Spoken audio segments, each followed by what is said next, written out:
Hey everybody, welcome to the Nexus Ag Update. I'm Brady. And I'm Chad. Hey Chad, how you doing? Great. How are you doing? We got Justin Krell with us today.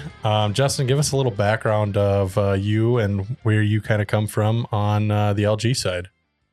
Yeah, so I guess I just live right across the border in Minnesota, South Central Minnesota. Blooming Prairie is actually my hometown, and farm there. My wife and I, family, and actually work for LG Seeds. So a little history on that. I've been in the seed industry since I got out of college in 2012. Graduated from South Dakota State and fired right into seed, and I haven't left. So yeah, a little South Dakota State applause there. Nothing wrong with that. Proud to be a jackrabbit. Okay. I always tell people though, being a jackrabbit, I was kind of excited because I'm an awesome blossom, right? So it's like, how many people can go to South Dakota State and then say, hey, that's an upgrade. So I always love telling that. Yeah. Yeah. You and your blossoms up that way. That's true. So, but no, I started in the seed industry. Actually worked for Producers Hybrids. So I've been with AgriLion Genetics. That's who I'm currently with. Producers Hybrids was a brand of AgriLion Genetics, and was a DSM, started as DSM. And then we just like Nexus did, we went through unification in 2018, brought the brands together. And actually I transitioned into being an agronomist for LG. I was technical agronomist, moved into a area agronomy manager role. And then now I'm the brand product manager for LG Seeds. I cover all 4 major crops, coast to coast, and do all product selection and life cycle management of our inventory and product lineup. So we brought one of the big fish in. I wouldn't say that. This is now what now you're so well, when you say coast to coast, we're opening this up. Mixcore, our local DSM, as he would like to say, you're pretty much the boss of the company.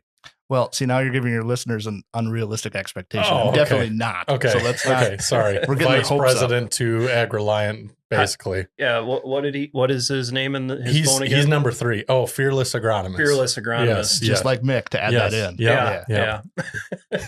And he'll listen to this too. I know he will. I know. Well, great. Awesome. What we wanted to do is mainly have just like a round table discussion. We put some bullet points down. I'm going paperback today, or paper hand copy today. That's my planning on that end. But thank you, Chad, for that backup. You're welcome. But we just kind of wanted to go through the spring, how wonderfully dry it's been, and perfect conditions, and no problems that we've had at all. It's really hard to get sarcasm across on here, but no, we just kind of wanted to review that, kind of what we've been seeing, along with you, Justin, having a large footprint. If we're sitting really good, sitting really bad, just kind of maybe lean on your expertise a little bit. But well, I mean, we all kind of get into our own little world, I mean, where I kind of cover. Brady covers a little bigger area than I do. You definitely cover a bigger area than both of us do. I mean, you see a lot more than what we would see, obviously. But, we just see what we see in our own microclimate, I guess. And, there's some times where it's like, yeah, it's a little wet, but you've obviously seen worse. Well, it's easy to get backyarditis, I call it. Yes. You know what I mean? Yes. Like, I like what that. You see every day, what you look out. I stole that from another podcast. I'm sure, so perfect. No credit taken. Perfect. But it's true though. I mean, you get really wrapped up into what's here, and it's amazing how things cycle. It's a different area, different year, and how much that can vary just from across the entire country. Well, and even just from here to your backyard, it's 70, or from Stacyville to Blooming Prairie, we're talking 40 miles? Yeah. Yeah. He said like practically just over the border, and I think that's a little far-fetched. That is a little bit. I'm about 20 miles. I was going to say, I'm in Lisle. That's practically just over the border. It feels, well, honestly, though, in retrospect, I guess that's, he probably is just right over the border in Big Eyes. And you pretty much have to say that on the big coast to coast. Remember, he's the boss. Yes. So coast to coast. Boy, I'll never regret that. Yeah, no. Thanks, Mick. Yeah. But yeah, I mean, even from like north of Austin, 5 miles to your direction. I mean, there's a lot of water sitting up in that direction here. We were up. I was actually up in that area here a couple days ago, and I couldn't believe how much water was sitting in your direction. Yeah, and we actually we farm just north of Austin there, just north of Lansing, and some irrigated ground. And that it's amazing the amount of rain we've had there versus 5 miles north of Blooming Prairie. Yeah. And granted, that's ground that needs an inch of rain. Yeah. Weekly. Yes. And not daily like we've been getting, but it is weird just how we get into these small microclimates on one side of a, think about it. How many times have you seen rain north of 90, south of 90, east of 35, west of 35, and those climates? I've There's been a pattern explaining to it this year. I've been explaining to my, everybody I've been talking to is just it's 90 right now for me. It's north of 90 or north of town. No, it's wet. South of town, it's great. And I've even seen it to where south of Rose Creek and from Rose Creek to 90 is a different climate than south. Absolutely. It's nuts. It's well, this last rain we got, I think you said you got 2 inches. We did. We got like 3/4 of an inch. I had 3/10. Wow. Yeah. Yep. Yeah. Well, you guys were talking about sending sprayers out after lunch. I'm like, pontoons are going out. Drones, I'm not sure. It's is it? You guys are progressive. You go look at like maybe another year. I'd say, I'd give it another day, but 2024, nope, it's good to go. Yeah, we've been talking about finding airboat sprayers, or fan boats, fan boat sprayers, yeah. Don't know how they can handle the weight yet, but we'll figure it out. You'll find out quick hurry. Have you? I mean, one thing I don't know if you guys have noticed that, but like the drone spraying. Have you been catching some of that? Yes. It seems like that's picking up a little bit. And yeah. you wouldn't think of it. A year like now, you're like, well, probably maybe that isn't a bad idea. Yeah. That's the only option. But we had a couple phone calls this year and I was like, well, we have the technology. Let's use it. Right. So why not? Yeah. And not an interesting thing. It's worked developed. out. I mean, I haven't had any complaints about it. And there are some other outfits that are kind of playing with it in some other geographies. I've heard, some other elevators out in like Western Iowa or something that played into that market. And I think it worked out pretty good for him this year, but then, if we get back to a normal year, I mean, obviously might not be as practical. But as fast as that develops, it's really interesting. It's crazy how, and even just in 3 years, I remember there's a kid in the Adams area that was kind of messing with it. And how many 4 gallons, 2 gallons that you'd hold with that thing? And now they hold almost 10, 11 gallons. Yeah. 5-6 acres at a time, and man, they can get a lot done. I was about to say, and that's what within 3-4 years, I'd all of a say sudden 3 it's or changed. 4 years, yeah. It almost makes you wonder: is that the next See & Spray? Is that how that fits in? Were you prescriptive? Send it across. Or you get a few of them out there, and that's your aerial application option. Absolutely, on tassel time. So. But let's maybe just go through like maybe 1 or 2 things that we've seen, from our current season, like couple things that were good or bad, or and just work around the table. I'm going to start so none of you can steal mine. Oh, okay. I'm going to just like anything that had a pre on this year, and I'll mark it off. It's like the fantasy draft here. Anything that had a pre on it, and then I'll even take it a step farther. And I'll say anything with dual on it. Oh yeah, was a rock star this year. I mean, you're talking almost a month and a half, and you're still seeing clean fields. And I'll just say it like this: if you got guys talking about only wanting to spray their borders, you did a pretty good job, and the pre's are holding really well. Yes. Yes. Well, look how much time that bought you. Oh, I know. Lights out, home run hit. You couldn't have picked a better program to do it. And there's plenty out there that, you couldn't get across in a timely fashion. That's retail and guys with their own machine. Mm-hmm. You can find those fields really easily, and it's just going to be catch up at this point.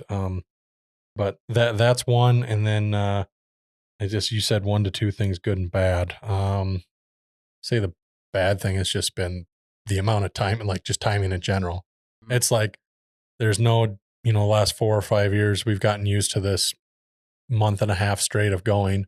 And then now all of a sudden we're going to go for 3 days and then stop because we're going to get rained out. Or 3 winded days. Out. Yeah. Or winded out. And that was just as bad almost as the rain because you couldn't spray nothing. I mean, you couldn't do anything without without causing issues. Stop stealing my freaking answers, because that's what. Thank you. You're welcome. I mean, I'm with you. That's why I wanted to go first. And I just think, everybody's mentality going into it this year, expecting dry and getting wet with it. it seems to be a little bit, I don't know, more positive, but at the same time, there's always the price of the crop and all that to go back on. But I think just having moisture and getting back to this quote unquote normal of what works and what doesn't work. The weird part is I'm used to the normal of dry, not this old normal. So I guess that's kind of a couple things I had. Part of it for you, I mean, you've been kind of doing what you've been doing the last few years, but I mean, the springs of the last 3 years have been really simple. Yeah, they've been that 1 to 2 months of solid running and just you're gonna run out of acres to do today because guys aren't pushing. Yeah, we're caught up. Guys aren't pushing. It's just been So this is great. It's a great experience for me. Great experience for new sellers as well. Just because for everybody, because it's gonna it's gonna get it. This is hard. This is gonna be difficult. And that's everybody, right? Well, and for me too. I mean, I've been through a few of these over the years, and you even forget how they kind of go sometimes. Yeah. Well, you forget for a reason, right? You get for a reason, but you then want to forget it, right? But then that muscle memory does come back because because it's just like, okay, well, now I got to be super prepared, and that's the way this season's going to be. Is I'm going to be as prepared as possible to hit every second that we can go out there with. Yeah, because you're only going to get an afternoon at best. Yes, and sometimes, yeah. Like you were saying today, like we're going to get rain tomorrow, more than likely tonight. Yeah, overnight, and you have this afternoon. Yep, and that's it. If you don't get it this afternoon, you're out for another 3 days. Although it looks like we're doing good next week. The weather looks pretty good, but look like we got some good running weeks. Yeah. But I also said the same thing about 2 weeks ago, and then all of a sudden it rained all week. So. Yeah.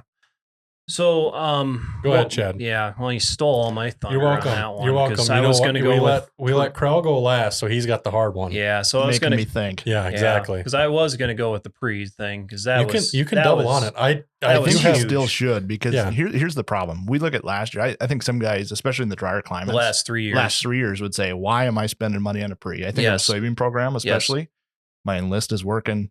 Some are probably down to one pass of Enlist. We've kind of pushing the easy button. I think it goes back to we got to stick to plan, and we have pre's for a reason, and that's why you need to stay consistent because we don't get that window. Now what? Right? Yeah. So, this year definitely is going to sell a lot of pre for next year, and maybe because there was and you talk to the rest of our staff, it's like, I don't know if I should be spending that money on that. I maybe just do a 2-pass. I actually had 1 or 2 guys actually do a 2-pass this year, plan to do a 2-pass because it worked awesome last year for them. And it's like, well, yeah, it should because none of the other stuff got activated. And so for them, it was a fine tool. But then it comes down to timing on our part because it's like you got corn going on at the same time, beans going on at the same time. It's like, how do you focus that attention?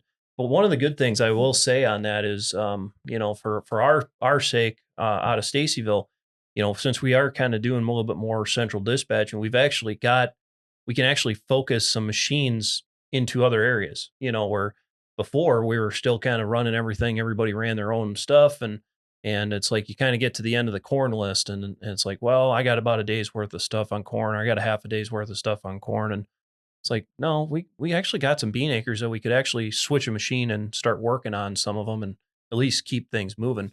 So that's been a good thing on my part because it's like, I always had this, like we were about 3 or 4 days behind to what I'd like to be on the beans. We hit them on the timing that I wanted. So that was one of my goods. One of the bads, obviously, we didn't have any too much for replant around here, but I know you had some up to the north that kind of caused some issues. So at least we didn't have like what we had last year in our area. That was terrible. Did replants matter this year if you planted your drowned out holes? Probably not because they're probably in water right now. The challenge with that though is in a normal year this won't happen. Right. And in a normal year, how are you going to control weeds in those spots? We know that yield's gone in a lot of them potholes, but at the end of the day, how are you going to control weeds? That was my biggest concern. And I think the guys that went and replanted them now that they're drowned out, at the time that was the right decision. Yeah, it really was. It was. You can't look back on that or next year if the same thing happens, you still got to go replant them. Yeah. If you're able. Yeah. But like one of the bads was I think we always find that day or two that we should have just parked the planter or week. And actually, for us, that we had a couple days in that end of April range that week that we were really hitting things hard. That it probably would have been better just to wait until we got the next round. 23rd, that Thursday, 23rd to the 25th. Oh my goodness, Yeah. That's a bad one. And for the first time, and I'm going to say this, that for the first time in history, we did Mother's Day planning actually work out. You know, it's been referred to as a Mother's Day massacre. Like park the planner and go spend time with your wives and moms. Yep. Absolutely. And it's happened years in the past. We could run back. I could run 10 years of data on replan on LG nationwide. And I bet that's the largest 2-3 day stretch where you shouldn't have planted corn. Easily. Yeah. So it is what it is. I had one field of beans we planted on Mother's Day this year, and the stand wasn't the best, but we also had like 4 tenths of rain that just showed up out of nowhere. Unexpected on us. So those are great. Those are always the fun ones. So that's kind of what I got. What do you got? Well, one of the things, and I'm sure that your listeners and farmers don't want to hear this, but one of the good things about springs like what we had, it helps me from a product selection standpoint really truly evaluate products. When we get springs that are way too easy, we really don't see differences. And that's what I'm looking for. I'm looking for differences. I'm looking for challenging environments. You want tough. I want to test, right?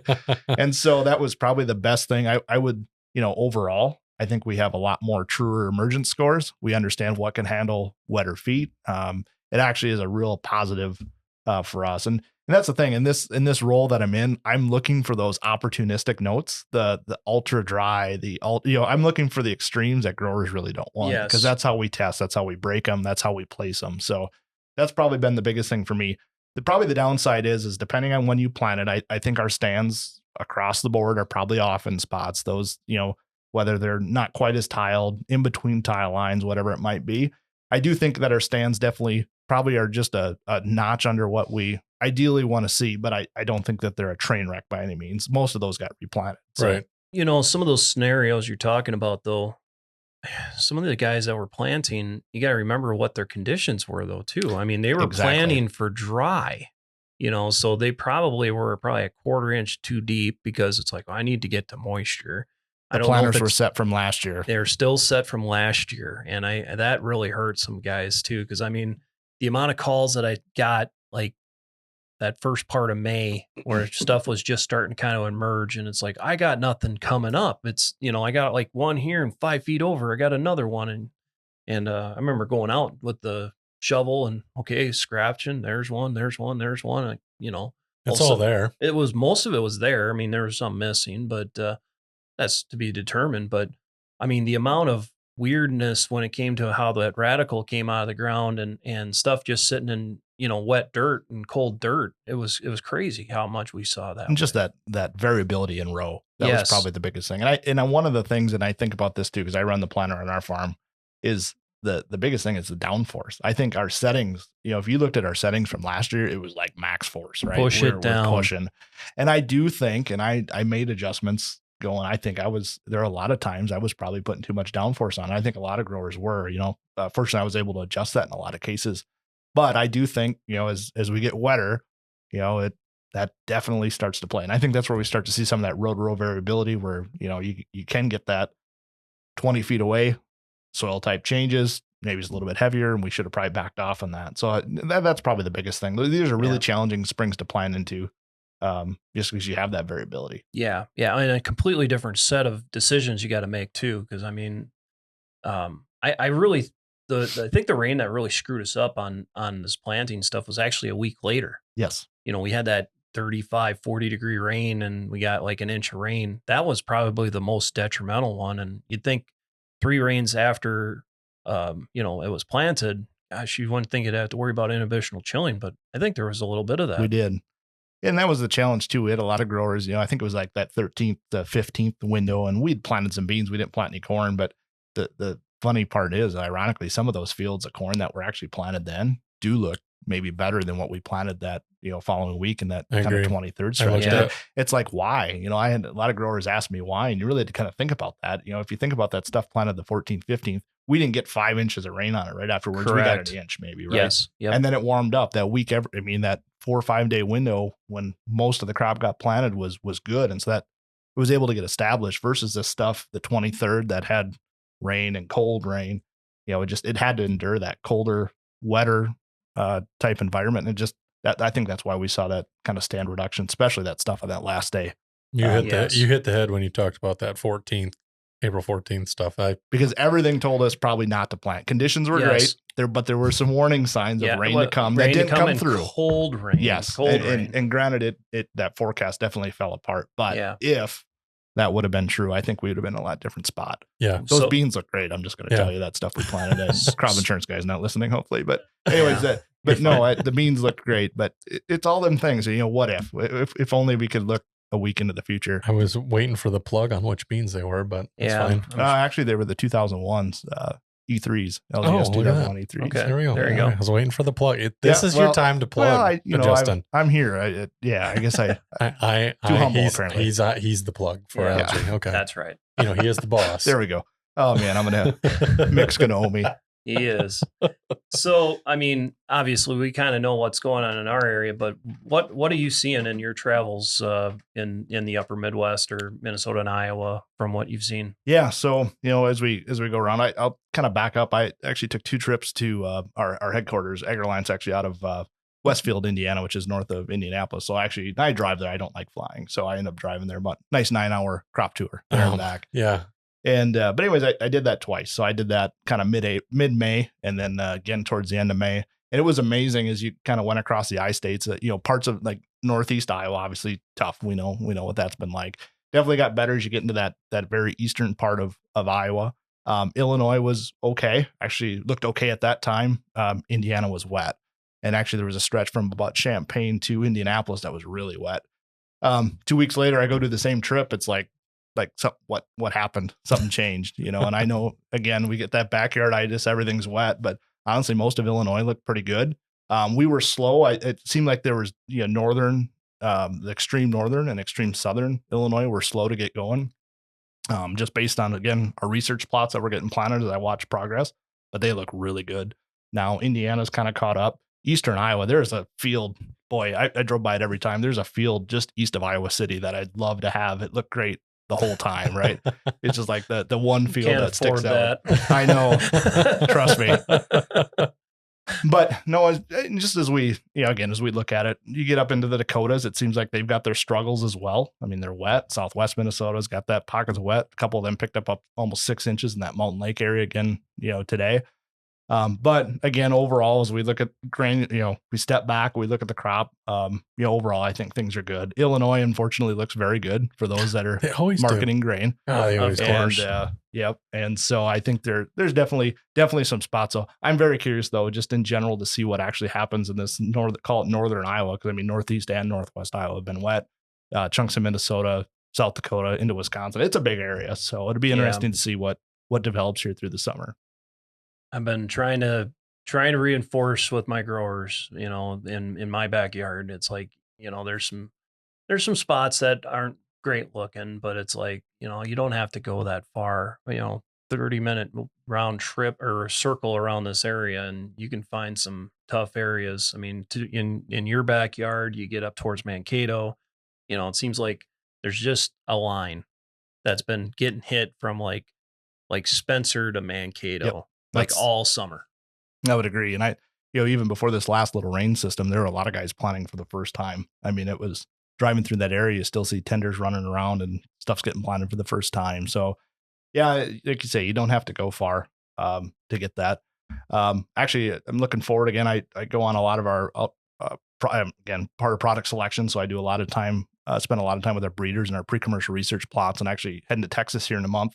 We're actually going to go down to that central kind of San Antonio West to look at some corn, and it's interesting. They've actually been getting some rain, so it's weird. In an area that's usually ultra dry. Yep. At least it has been in the past. So, like I say, I'm kind of curious. We're going to start evaluating corn here in another month, and watch out for rattlesnakes and fire ants and good food. So it's a wild trip. So how long are you down there for? It's going to be a 3-day trip. So I'll fly into. Yeah, 3 days of looking at corn, but again, the food's worth it, I've been told. So, yeah. It is. Yes. Yeah, I've never been to San Antonio, but I've heard it's good.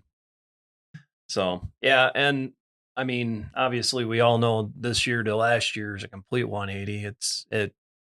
somebody that's been here for a while, it just reminisces so much of 2012 to 13. Identical. And that's a scary part. 2012 to 13. This is, I mean, other than the abnormally large prevent plant acres that I think our moisture definitely shifted to later in the planting season, but you're exactly right. The markets even follow that. I mean, let alone the actual crop development. Just no snow. That's what saved our butts, because I still fear waking up on May 2nd every single year, because I'm not the only one that remembers that. I tell you what, we actually had 18 inches in blooming that year, and we had 160 acres of corn planted. And so I was like scrambling for replant seed. Actually, it was our best corn all year. It was. So was it your only corn all year? No, we actually got most everything planted. So I can say that. So 13, that was the year we bought a different planter, and we tested it out on like the 18th or 20th of April. There was like 1 or 2 days in there where you could do something.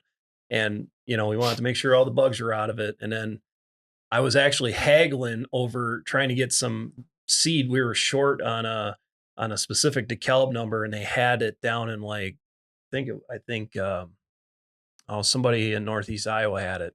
And I'm having the conversation. Yeah, I need like 300, 400 units. And they're like, yeah, we got that. Are you going to pick it up today? I'm like, hell no, I'm stuck at home. We had like 12 inches or 14 inches of snow. Oh, it didn't snow here. Yeah. I mean, John Hillier and I, we went the next day driving back and forth with pickups to go get the seed. And it's like, we got to, I want to say like down towards like Davis Corners, south of 9, and then it quit. Yeah. And that's basically the area that had all that prevent plant. I know it. What a year. So, let's look at what we've been dealing with. Let's have the big discussion points are what we're dealing with on fertility and seed and weeds and whatnot. But I mean, what are your thoughts on how that's affecting those things, the weather we've had? I mean, how's that going to affect our fertility and our weeds and our diseases? Well, a couple things. I think from a fertility standpoint, a nitrogen plan has got to be ultra scrutinized this year. Again, you're never going to be able to do it right, but I think there's a lot that can be gained by whether we're doing nitrate samples or we're kind of reevaluating this, particularly if we're an upfront nitrogen type program.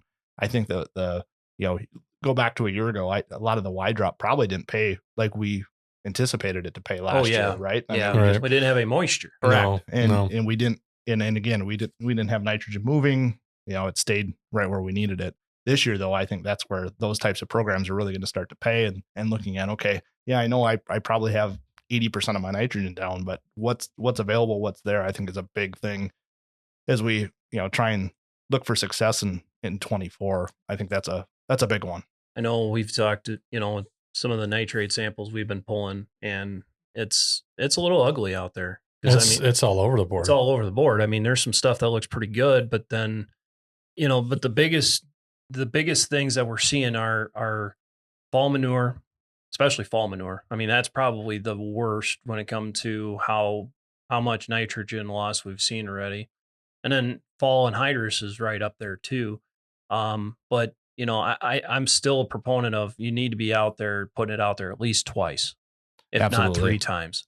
And, and stabilize too. Cause I think that's the thing, like on the manure side, we get ourselves into a little bit of a problem, because it's like, well, the pumper's here and it's October 15th and the beans are off. Let's go do it. Fine. Let's go. Let's go and do it, but they're putting thousands of gallons down. It'll be fine. It'll be fine. It'll be there.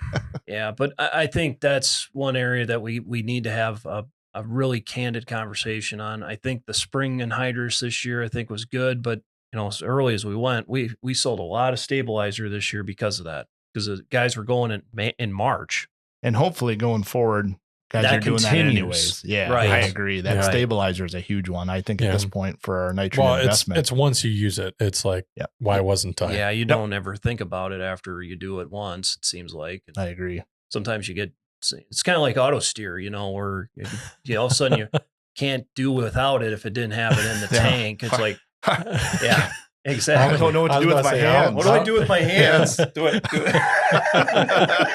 You remember how many phone calls you got and you were hearing about my globe this, my globe that? Yeah. It's the same thing. Yeah. That's right. Oh, that's right. Yeah. One thing on the nitrogen too, and I think this is probably the biggest thing, you know, as a grower, as we look at, okay, where we're at, the moisture we've had, and understanding, and this is the big thing that I do when we evaluate products, is how does nitrogen affect each variety? Because there's going to be some, I think back, I don't know if you're familiar with Ken Ferry's kind of classification of ear type. And the biggest thing there is understanding when that crop needs the nitrogen. And I think that's huge, because there could be some products that we go and side dress that we don't get a response from. And there's some that we don't side dress and we should have. And I think understanding how your hybrids you have planted react to nitrogen when they want it, how do they flex? Are they more of that, flex and kernel depth? Well, then we definitely need to make sure that we have some later in the season. And so again, I think it's just understanding those hybrids and again, side dressing or planning our nitrogen programs around them. But yeah, well, and the other part that we're going to run into too is rooting. Oh yeah, we already heard of some rootless corn syndrome floating around and just shallow rooting. Yep. I mean, that's probably the biggest concern this year is just we've had so much moisture, the plant's not putting much into the ground for roots, and where's the nitrogen? Well, it's probably 1.5 feet deeper. Yep. Because that's but then that also plays into your phosphorus uptake and your potassium uptake and your sulfur uptake. I mean, all those things when it comes to that, how that plays into it. Yeah, and you mentioned sulfur. That's been a big one. You're definitely seeing a sulfur deficiency, especially early on when we're cooler, which we'd expect. Yep. But I think definitely later in the season here, sulfur, if we're going to be making that pass, sulfur definitely needs to be along with it. So, no, I think that's a big one. But disease-wise, just a couple things that I think about. Tar spot was, remember a couple of years ago when we actually had moisture. Remember tar spot? Yep. I forgot about it. Tell me about this. Yeah, really. This thing. Yeah, continue on. Yeah. The big thing is it's here. And I think that's what we forget. That inoculum's here and we're really setting up for probably what I'll call a decent year for tar spot. And again, it's managing for the year. And I think that's probably the biggest thing from a corn standpoint. Tar spots, it's going to be back. I really do think it will. We were at our answer plot session here. Was that yesterday? Yes. And there, the tar spotter app already had said 86% for that day. And that's scary. Well, and what Tyler made the comment about, you need about 6 to 8 days of dew, or 4 hours of dew, or leaf wetness. Yeah, leaf wetness, and we're probably at that right now. And it's about 2.5 week incubation period before you see it. So it's probably a good chance that it's out there. But usually at this time of the year, it doesn't affect much because, you're still building the factory. So it's like, you lose a leaf on the bottom. Well, there's still 3 more to come, but we're still going to have to be concerned about that. It's more managing the infection, right? How do we keep it at bay before we get into some critical, until we get into the pollination, that switch to pollination and there's no more leaves up at that point. Once the tassel's out, that's it. That's it. Yep. So, well, how many times have you walked through the yard in the morning or even walked out this morning or anywhere, but any time in the last 2 months where your boots haven't been wet? Boots are wet. 2 months. I'd even challenge it and say more than 2 months. I think you're right. I think you're exactly right. Yeah. One thing I was thinking though, I put this one in there with the wet weather. What do you think of what that's going to do to our rootworm population? Think we drowned them all? So I think that's interesting. Death to the rootworm. Well, hopefully. I brought this up because, back to our 2012, 2013, that's what happened in 2012 and 2013. Absolutely. Because we were really starting to go over the edge a little bit on this rootworm thing. Because, that it had already started, I think. Yeah, but we didn't, that was pre-smart stacks, there's triple pros, a lot of triple pros at that point. And there's still a lot of segregated refuges and stuff like that. But, we were about ready to go over that hill because those westerns were just crawling all over these cornfields in 12 and then 13. And where the hell did they go? Disappeared. Yeah. No, I think that's interesting. And if you read what Bruce Potter has at University of Minnesota, he's kind of the rootworm guru. And it does kind of seem like there's definitely some to that. I think we will drown some of them. But the interesting part is he actually talks about how vulnerable as a corn rootworm develops, how vulnerable it is to being drowned out. And I know looking at he had some data here actually just recently he had sent out, and it kind of seemed like June 8th was the start of when a lot of these corn rootworm were hatching, and just based on some GDUs, he was looking, a lot of them are hatching June 8th to now. And coincidentally, we have been seeing fireflies. It is weird. I saw my first ones last night. And so, and I guess the question is there, are we really killing them? I think we are. I think we are definitely getting rid of a portion of the population, but I think some of our populations have built up so much that we're not going to get them all. Yeah. But it'll be interesting to see how it plays out. Obviously temperatures, I think if we were a lot warmer, we'd probably see more of these dying off too. Just these cooler temperatures, it does take more to kill the larvae. So, well, and they were buried pretty deep, or they laid eggs pretty deep. There's your challenge. There's our challenge. Yep. They go to moisture in the fall, and they had to go pretty deep. Yeah. So I mean, is that profile where they were or where they laid, or is that underwater yet? Right. Who knows? Well, I think it still goes back to as we plan for 25. That's been a big thing. I just look at our lineup. I mean, fortunately at AgriLine or LG Seeds, we have a lot of opportunity for choice for our growers. We offer Stacks Pros, obviously with the RNAi technology, but we also offer the AgriSure side on our genetics with Duracade. Yeah, alternative platforms. And I think growers are just going to really have to think about what they're using, what pressures you have, and I encourage guys to set some traps, get some sticky traps. I mean, that planning for 25 starts, here in about a week or two when we start to see a couple weeks, we start to see those beetle emerge. We're going to have to see where you're at to understand what you need to control corn rootworm, because it's not going to go away. And I am a little bit nervous. I don't know what you guys saw last summer for northerns, but they were thick. Extended diapause in northerns, and actually Brady and I were talking on the way in, issues controlling volunteer corn and enlist programs. Yep. Talk about setting up for some issues in 25 and how we're going to control it and how do we keep corn rootworm. It's a vicious cycle. Yeah. Because if you don't take care of it, it's going to be your a mess. beans. And now northern, it just plays right into the hand. Okay, I want to add on to that quick. So, because I personally do, but then I know a lot of other people that do. But this volunteer corn in corn, I mean, is that much of a problem too, or? Yeah, it's the same problem because you got trait expression issues. When you're talking that corn that's growing, the trait expression's half or at least half just genetics. It's the genetics of it. You're not a totally hybrid. You can explain that better than I can. Yeah, basically you get expressions because you're not fully selfed. You're going to get the variation, your talls, the shorts, and everything else. Yeah. It does bring up an interesting point though, because obviously as technologies emerge, power core is one that I think of when you talk about how do I control my volunteer corn and corn on corn. That's actually a new trait we've offered this year, but having the FOPs to be able to go out and control volunteer corn. I mean, you wouldn't think of it that way, but at this point there are some emerging options, especially for the corn on corn guys that might be able to better control our corn on corn unconventionally. I guess is how I would put volunteer that. Corn on corn there you go. Yeah, we saw that yesterday too. They had a spot on the tour about they had power core, or they had for seed enlist out there. Yeah, and then they had like a row of Fusillade and a row of Select, and showed how it killed different things, and it's like, oh my goodness, I know. My head hurts hearing that one. It's like the first time you ever hear a power corn, you're like, there's FOP control. Like, how am I going to control my corn on corn? That's what everyone says. But but then have that conversation. Well, the Select I got, that'll work. No. There's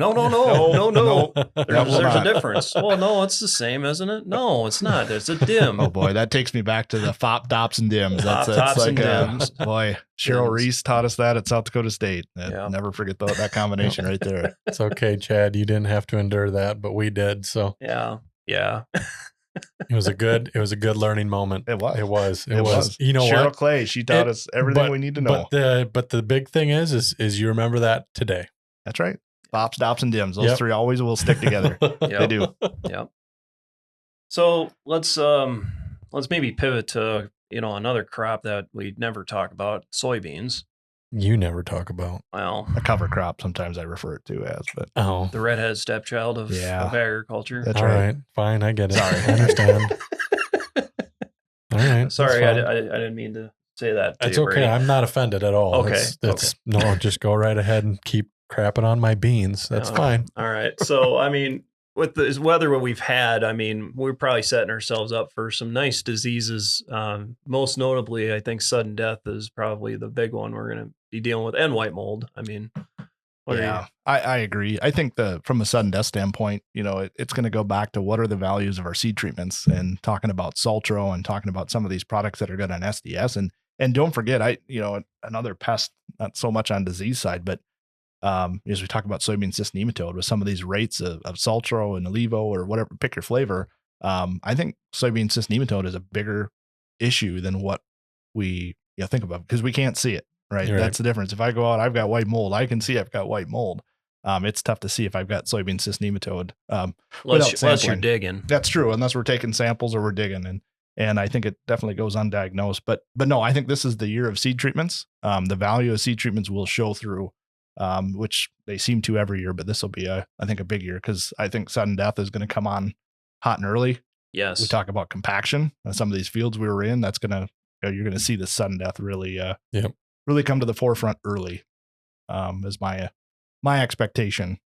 Well, and I had a trial that I'm doing with some Saltro, and I was out there with Perry, former guest of this, and we went out, and there was about 10,000 or 15,000 more where we had the Saltro treatment versus the the other treatment had a fungicide, straight fungicide. But, sure. But yeah, we were seeing about 10 to 15,000. Well, and they also had that in Rudd yesterday too. Yep. Yeah. And kind of like our population trial blocks, but then they were also split planted with treatment, which is a good plug for our precision plot, because we did the same thing in there on a 10-acre scale. Yes. For our beans, we did a split plant of untreated versus the gold package, or as Mick calls it, the BC gold treatment, or I don't know what he actually does call it, but he throws my name into it. The Mick. Yeah. Mick pours the coals to it. I guess I probably shouldn't say that, because it's probably trade secret for him. But everybody forget that. That's right. That's right. So, but yeah, we did that in our precision plot in our blocks of planting, where we go from 75,000 all the way up to 175,000. Yep. And we split the planter between treatment, which I believe Saltro, Cruiser Apex, and then an inoculant. And an inoculant compared to an untreated bean. Yeah. And we probably need to start doing some note taking on that, because I think the 75,000, you're going to really see that. It's going to be right, because you start talking percentages. If you start losing 10% of 75, it's huge. That's huge. Well, you were even seeing it out, and that's the answer plot of 4 rows of, well, technically it's 2 by 2, and how long for me, me to Justin was the length of it basically. Yes. Or we've got it on a nice full scale, large farm. We can see what you can see it from the road. Yep. Yeah. Well, and I think it starts to, as we talk about variable rating soybeans, all of a sudden now we can justify a treatment, because we can back off. We can feel safe backing off a little bit on our soybean populations. And so you're basically trading cost, right? We can back off a little bit on our soybean seed. I shouldn't say that. We sell less seed that way, but we protect it. And I think, like I say, I think the soybean treatments are going to pay dividends He covers. I know. I shouldn't have done that. We do sell soybeans, by the way. I did mention that. He covers up. I know it. But that's why you got to watch instead of just listen. That's right. There you go. Yeah. You don't get the quips then. Yep. Yeah. And I think the treatment side of things, I mean, man, did we treat a lot of beans this year, Brady? Oh yeah. I mean, it was a good year for treating beans. Absolutely. I mean, most of the beans. I don't remember doing a whole lot of naked out the side chute. Yeah. Honestly, it was a handful, but I mean, there's always a little bit of that. But more and more guys are doing it as we go forward. They see the value of it, especially in a year like this year. I mean, if you can get your stand out of the ground and not keel over from Pythium, 3 weeks after they come up, I mean, that's huge. Well, and you mentioned Pythium, and that goes for both crops. That's amazing. There's a lot of that this year. As we look at Viantis, that's one thing that we've actually, on the corn side, we put Viantis on all of it's in all of our seed treatments. And, Pythium's a big deal for us, especially in the spring that we went through, where you get that cooler, that wetter type temperatures. That's critical. And soybeans are no different. So I think guys maybe forget on how easy some of these diseases can be controlled, especially the seedborne ones, the Pythium, the sudden death. I mean, we can really fend most of that off from the seed with the treatment. That's a challenge. Once you see it in July or August, there's nothing you can do. Right. So, I mean, the best way you can take care of that is just call your agronomist and he'll make sure it's on your seed. That's right. I mean, Yeah, it's no heavy will too. And there's no heavy lifting at that point. It's just like, okay, load and go. Okay, it's on. Yep, load and go. No treatment. Yep. Go. So we already talked about weed control with the pre's. We hit that. Brady hit that pretty well right off the get go there. Yeah, stole it from us all. But one thing you're welcome. Yeah, you're welcome. One thing we are having trouble with is getting some of these post passes out there and getting out there for the second time. I mean, what's your thoughts on that? I guess I know my thoughts. I guess. Yeah. Well, it's going to be the challenge on the corn side, obviously, as we start to read labels and atrazine. And I mean, there's definitely some obstacles to be taken. But I think, at the end of the day, we still got to control those weeds. And I think it's going to be tough. We got a really good canopy in some of these fields that it's going to be tough to get to where it needs to be. Obviously, soybeans, we have a lot more options. That's a nice part, whether you're on the Extend Flex or E3 side. At least you have a Liberty option as we get to this point in the year. Yeah. And E3 at some point. I mean, there's still a window for E3 left yet. So, every farm is going to be a little bit different and what you're trying to attack. But again, though, the guys that probably have the pre's down or had the dual down on that early pass are probably really thankful for that. So, I've had a lot of calls. It's like, man, this program I'm doing on the beans is working really good. It's working really good. To Brady's point about the fence lines. I mean, that's all I got left. Well, some guys maybe can't say that. Yeah. Absolutely. So, I think that's fair. It's a good testament, and just know that you did something right. Yeah. A blind squirrel finds a nut once in a while, I think is probably how we put that. But I like that. I've had to use that a few times. The way I want to look at it is this weed control program, it's more to do with a system. It is. Versus, hey, I can save $5 or $3 on this product, or I'll use this one, or I'll use that one. It's like, no, I mean, our success is going to be based on this thing working, and we got to have a good, strong product from. Yeah, and I think it's even as we, there's new products on the horizon, HT4 soybeans, where we're going to have 5 different herbicide modes of action. It doesn't matter if you're trying to build a system for that, or you were trying to build a system for straight Roundups 10, 15 years ago. The systems approach is what keeps those traits viable, those modes of action actually useful. Yeah. I think one thing when it comes to the E3s especially is the Liberty. I think that is going to be leveraged a lot more this year than probably in years past. I don't know what you've been hearing or what you've been seeing, Brady, but it seems like I think we're going to go through a little bit of Liberty this year. Well, and the biggest thing is it's not like $1,000 an acre this year. Yeah, that helps. That helps. It is back down to a reasonable price. It's back to where it was a few years ago. I would say not more than just a reasonable, but a very reasonable price. To where it's not so much of a gulp when you say, all right, go ahead. Well, and in certain cases, it might be the way we control some of this volunteer corn. For the non-stacks or the non-Liberty volunteer corn. Yes, that might be how on this second pass we actually control our volunteer corn. Mm-hmm. I was looking at some stuff we sprayed last week. We really haven't done much this week, but last week I actually had a field that we switched some to Liberty and Enlist. And I've been kind of documenting it a little bit because it's like, this worked really, really good. Mm-hmm. Not everybody does it, obviously, because last 2 years it's just been a price point thing. Yeah, 100%. I had a couple guys that were doing like their 3 worst fields or 2 worst fields. It's like, that's going to get the Liberty pass, but I can't afford to put it on the other acres, So, but this year it's like, yep, full steam ahead on the Liberty. We're back to that wagon. Well, that's the best part about multiple modes of action soybeans. Yes. I mean, you have options. Yeah. And that is the nice part. What you did last year might not be what you do this year. And that's a good thing, because then you rotate things around a little bit. 100%. Yep. Absolutely. Yeah. We talked a little bit about compaction a little bit. Boy, you're really seeing the cart tracks from last year, aren't we? Yep. You're seeing the fallen hydrous at an angle, maybe the digging at the other angle. Boy, yeah. And that is a challenge. That's a problem. And we come out of some awfully dry years, and we haven't had to think about that. And it's going to show its ugly head this year, probably throughout the entire season. The challenge is this corn crop, we come out of that ugly corn stage, the go fishing week or two in some cases. And I think we're going to forget about that here pretty quick once this corn gets to tassel, but those problems are still going to haunt us through the fall. And I think that'll be the biggest challenge. They're not going to go away. We're just not going to be able to see them as well. It gets tall enough you don't see it. That's right. Yeah. Just the headland, the outside row. Yeah. That's all that matters. I mean, do you think, like as dry as it was last year, I'm contributing a lot of that to we just got poor structure right now. 100%. I think that's a lot of it. And the other thing too is you've got ponding water probably in spots that you normally don't have. We don't have the filtration. We're just not getting that. We're not getting that the saturation that we should.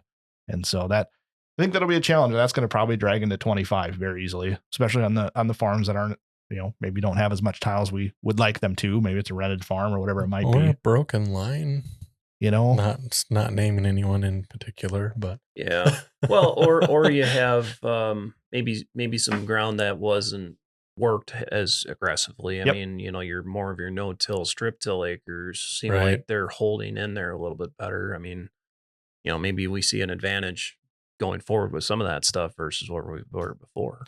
I think you will, because in those fields, we're keeping the structure. We got good percolation. We do. We're getting that infiltration like we should. And again, we're not making many passes. A lot of them are probably controlled passes too, as we talk, that's one thing as we talk about controlled traffic. I'm in a strip till situation, strip till, no till. And that hits my heart there a little bit where as we talk about, controlling traffic and controlling that compaction. So that is probably one advantage we have going into this year. We haven't made as many passes and, hopefully some of that's still intact. So but it's all different. It'll be all different a year from now. Mm-hmm. Mm-hmm.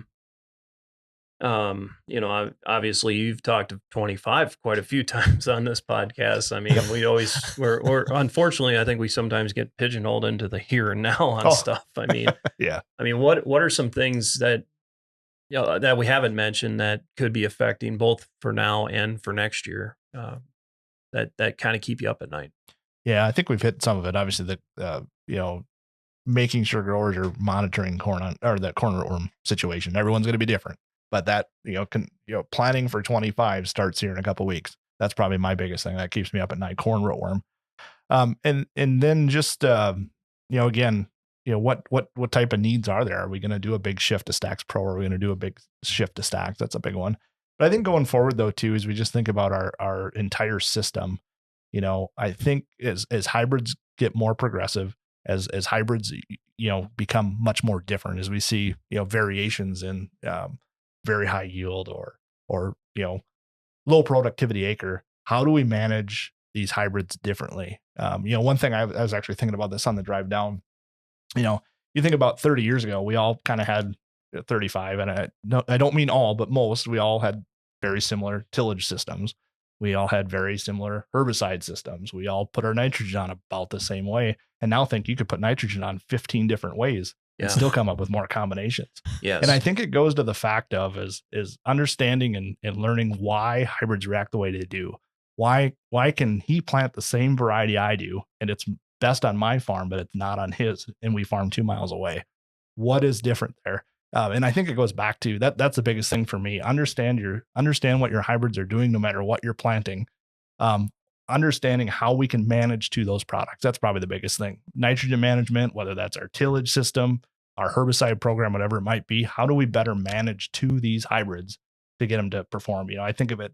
It's no different than having that race car that has the best engine and the best mechanic, and we go put unleaded 87 in it and understand why didn't it perform. Or you take that NASCAR that was designed to, put be the Daytona. Racing fuel in a Buick LeSabre. That's right. Yeah, right, exactly. It's set up for the Daytona 500, and you take it down to Lansing on a dirt track and wonder why didn't it perform. And I think those are a lot of things. Those are farm to farm variants that as seed companies and you guys as retailers can help guide a lot of that. But a lot of that we need to discover on our own operations, and that to me is the biggest thing. Mm-hmm. We kind of hit this tar spot a little bit. We kind of hit the white mold. Yeah. What are some of the things we need to kind of be worried about here in the next 45 days? We've already kind of talked about tar spot. Tar spot and kind of the white mold more on the SDS side, but I think on the corn side, the one we're probably missing, we haven't seen this for a few years, is the physoderma. And I think that's probably one thing in that corn, could come back. We get concerned about. So physoderma, in a lot of cases, it does have some leaf expression. The reason that it doesn't really cause, it doesn't really cause a yield loss like tar spot where it's, interrupting photosynthesis. It has this really unfortunate symptomology on the bottom nodes can just brittle snap. Yep. It gets that, that dark color. Yep. And then you get a wind and she goes. And I think, the biggest thing too, is you're going to start to see some of that come out as you think about how many mornings have the whorls been full of water every morning. Yep, exactly. And so as those whorls start to, come apart, you're going to see those bands and those lesions start to form. And, hopefully we can head some of that off with a fungicide pass early if you did want a V5 or V6. But I think we need to be scouting for disease this year. Again, whether it's tar spot, northern corn leaf blight could be a big issue. It was a huge issue last year. Yeah, it was bigger than we thought. Gray leaf spot came in again. Gray leaf spot. I know. We kind of had we kind of forgot about gray leaf spot. Selfishly, they were really good notes for us. I'm just going to throw that out there. I got really good gray leaf spot and northern notes on a lot of our inbreds. So a lot of our hybrids. So when we look at the notes on our pamphlet guides, they're accurate. Well, they're pretty accurate. Yeah. They're pretty accurate. Right. They're not the default is a 3. Default to a 3. First year hybrid 3. 3. Yeah. Yeah. But no, I think disease management is going to be a big one. We didn't have to even think about it last year. And I think that'll be the big one this year in both corn and soybeans. Yeah. And the biggest thing is the pushback you always get on the soybeans about, it's maturing. It's pushing back my harvest date and they're so tough. And it's getting through that's not the fungicide is why that's correct. Yeah. The fungicide is actually doing good. It's not prolonging. Well, I'm thinking about soybean size. How much size of a bean makes a difference in yield, difference. And you gain that extra week. And I know it's frustrating. My dad would be this way when the neighbors. my dad hates fungicide on beans just for that fact. Yeah. But anyways, when the neighbors cutting beans, certain age, and neighbors cutting beans, and we're sitting because they're still green yet. Yes. And there's a difference in who uses a fungicide and not. Rod's out there fuming. That's right. Yeah. It's like another day. Wait another day. So but. No, I think those will be, like I say, big things. And have you guys done anything, speaking of fungicide quick, have you guys done anything on the brown silk application? Have you tested anything? That seems to be kind of a hit or miss thing as we talk about. I know we don't want to spend any more money, but a third pass at like brown silk. A couple years ago, I mean, when obviously everybody was just paranoid about tar spot, there were some 2-pass systems out there. We've never really been much of a brown silk. As soon as we get tassels, we go. And depending on who you're buying your stuff from, that he's probably pushing window changes, you know. But I guess the reason we've always been that way is because we've always been a Winfield company with Master Lock. And I do not worry about that one with the rest of the year. Now, if you got something that possibly could cause it, you'd probably lean a guy more towards brown silk. Makes sense. And there's been some years where I've started putting fungicide on corn where the tassels weren't all out and I grew 230, 240. So I'm not concerned about that. No, I agree. But because I'd rather have it on a little early ahead of some of that stuff. I don't want to catch, the disease happening at that point. I want that plant to be protected. Well, and every day matters at that point. Every day matters. That's the thing. If it's a week later, or that's a day we missed. Well, you have good premium products that can take care of that. Exactly. On top of they provide a little bit more residual than your 5 days that you probably had in the past with some of your quilts or something like that. Yeah. And I think that's maybe why we're seeing more pushing that later into the into the reproductive stages. Because that's going to get me out to the rest of the season. And it might actually last me till then. That's the biggest thing. Right. Yeah. But no, I haven't really done much of that, but other than just guys trying some things that year. But did it really pay in our area? Probably not. But you went east a little bit further. You got towards that Cresco, Lime Springs, Fort Harmony and stuff where they had tar spot like crazy 2 years ago. Yeah, it probably paid big time. Because that's one thing Larry always says. It's like there's 50, 60, maybe 70 bushels an acre difference between the guys that did do it and guys that didn't. Yeah, tar spot can rob a lot of yield. Yeah. We've if you want to see tar spot and if you want to see any disease, go to Wisconsin because it just seems like that's a good place for it. It can stay I've there. Never seen a plot. I've never seen plots that can get hammered with tar spot, have gray leaf spot, and northern corn leaf blight to boot, and it is just unreal. It's a petri dish. Yes, it is. Yeah. I'm just going to leave it at that. I think we're on the same page there. Yeah. That's right. What other state can we pick on? We haven't went west yet. Yeah, you ain't going to pick on South Dakota. Don't. That one's immune. There's no, well, we can go north, but we won't get into that. Yeah. So we'll be here for a while between Justin and I. So, yeah. So, one thing we could mention is, we're going to be starting grand growth here on this corn. And I don't know if you've seen the videos that I've posted here the last few days, but boy, that corn is growing right now. It's unreal, isn't it? It's crazy. You can see those videos on our website, Facebook page. On the next the Cardinal Corn Challenge. Cardinal Corn Challenge. Although, we probably have to, Justin, let's just get some blue paint. Some blue paint. Yeah. Isn't that a neat visual? And let's go do blue paint versus some Cardinal. And then it won't grow as well. It will. It'll just not get to finish off because there'll be a thunderstorm that comes through and washes it off. Has to delay the game a little bit and then never happen. So that's all. Okay. Well, it's funny because you think of a corn plant, it's just all going up, but I mean, you can watch it expand, especially in the bottom joints and stuff. It was a really cool video that I put together because I think I did 4 of them. Wow. So I did one every day for a week. So, but yeah, I get a chance to take a look at that. That turned out really, really cool this year. But it was funny how with the first one, and then the next day it was like 90. Yeah, and it's just like, where the last one I did, it was just, barely out of where I painted it. Oh, it's funny because you say that, right? I remember you went out and sprayed it, and it was like super, super hot that day. It was 90-degree day, and then the next day was like overcast, coldish, rain, and then you did it that next day, and your next day video, you still probably had that much growth. Barely. You got to watch the video to see how far I'm gone. But it's about that much growth, and then even the next day, that's when it warmed up. Sun came out, perfect growing day. It more than doubled that, and it's awesome. It was cool. It's perfect, perfect demonstration. That and bearing the underwear in the we gotta do plot. that again. That is 2 very popular videos of yours. Yes. The carbon study. Yes. The carbon study. Yeah. Carbon, quote unquote, carbon study. That's right. Yeah. It is a neat visual. It is actually a really cool one. Yeah. Yeah. I also stole that from Wisconsin. Well, we won't tell them that. Yeah, we won't. You actually stole it from South Dakota. They probably don't have podcasts yet, so we're okay. We're safe, right? I have a lot of really good Wisconsin friends, so I can pick on them. Chad's family's half Wisconsin. Yes, my kids are half extended Wisconsin. Family is Offense half taken Wisconsin. then, huh? Yeah. Well, not to him, but No. I don't think it's deserved. Yeah, is what you're saying. Yeah, I don't know. I'm gonna plead the fifth on that one. Fungicide timing. Yes, we kind of talked about that a little bit. 1 versus 2. What's your take on that? I think a fungicide is important, and again, it goes back. We already talked about it. Those hybrids that can respond, that will respond. Never give up on a growing crop is really the thing that we need to remember. I know it's wet and kind of. Markets aren't where we want them, but we don't want to give up on a growing crop. And I think a fungicide is going to be a key part of that this year. Yes. Again, it doesn't have to be we'd love it to be the ultra top end, high go-getter fungicide, but I think we can do a lot with a fungicide.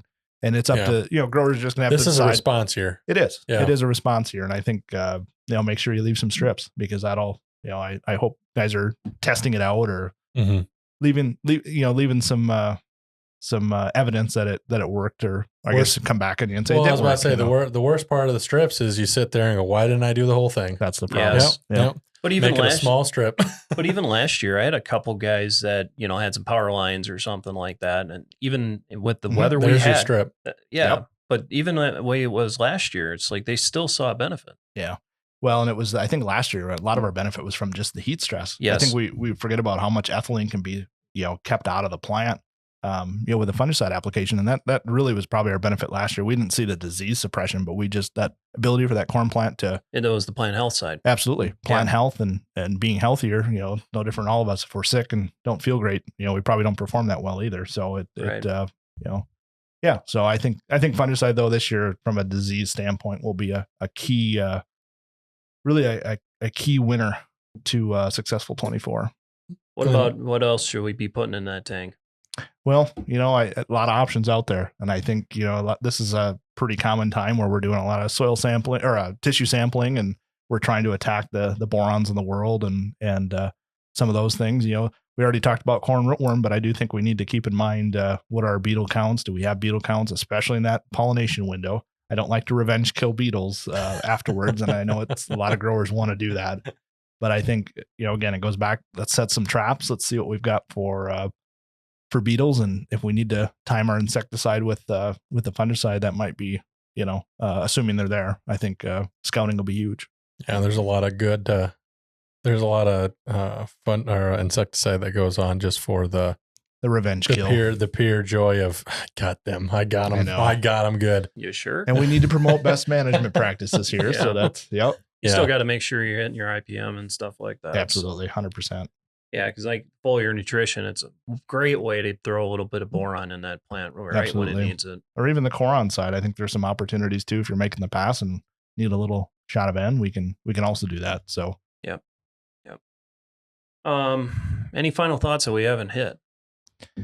No, I appreciate being a part of the discussion today, and like I say, appreciate you inviting me on, and I'll get back at Mick with all of his fun pet names. But no, I do truly appreciate, you know, you guys letting me be on with you, and hopefully we can do it sometime in the future. So yeah, you know, Mick never got on here when we videotaped this. I know he was on. I listened to that one. I think it was, well, and the funny part was, didn't you have him on when you were doing the fantasy challenge too? No, we didn't. It was the one right before. It was right before. Fungicide. We were doing fungicide timing. That's right. Yes. Right. Yeah. No, he wouldn't. What football? What's that? Yeah. What's he? Sports ball. Sports ball. Yeah. That's right. Sports ball. Yeah. He's pretty much here. We've talked about him enough. So yeah, I think so too.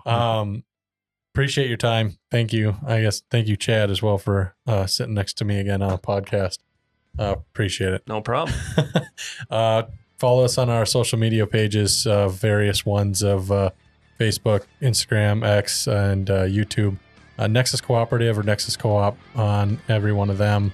And then you can get your podcast pretty much anywhere you listen to your podcasts. If you can't, go to our website, nexus.coop/podcast. It's right there. Pretty easy to get to. Thank you, Justin. Appreciate it. Thanks for the time, guys. Thank you. Thank you.